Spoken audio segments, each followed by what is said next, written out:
ఓం నమస్తే. ఆత్మీయులకు దేవదేవుని ఆశీస్సులు. గరుడ పురాణములో 3వ విభాగము అయిన బ్రహ్మకాండ 20వ అధ్యాయము 10వ శ్లోకములో ఒక విశేషం తెలియచెప్పబడి ఉన్నది.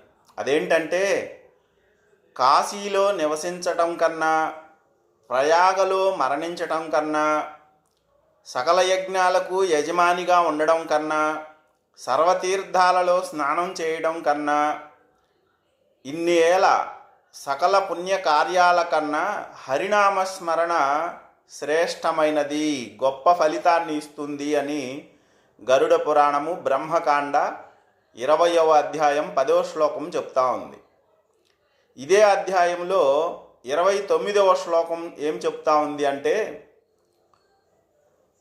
భగవద్గీత పారాయణ జరగని ఇంట్లో ఉండడం వృధా, కనీసం విష్ణు సహస్రనామ పారాయణ అయినా సరే జరగాలి. ఈ రెండు జరగని గృహంలో మనం నివసించకూడదు అన్నట్లుగా చెప్తా ఉంది.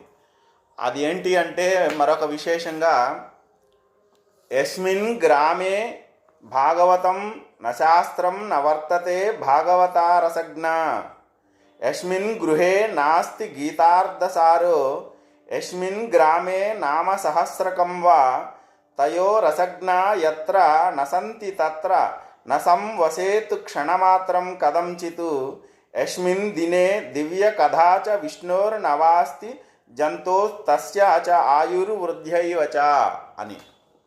ఇది 20వ అధ్యాయంలో 29, 30 శ్లోకాలు.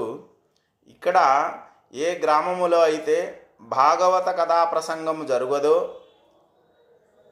ఏ గ్రామములో అయితే విష్ణు సహస్రనామ స్తోత్ర పారాయణ జరగదో, ఏ గృహంలో అయితే భగవద్గీత పారాయణ విచారణ జరగదో, అక్కడ నివసించడం వృధా, ఆయుష్ ఎంత ఉన్నా ప్రయోజనం లేదు అని చెప్పడం జరిగింది.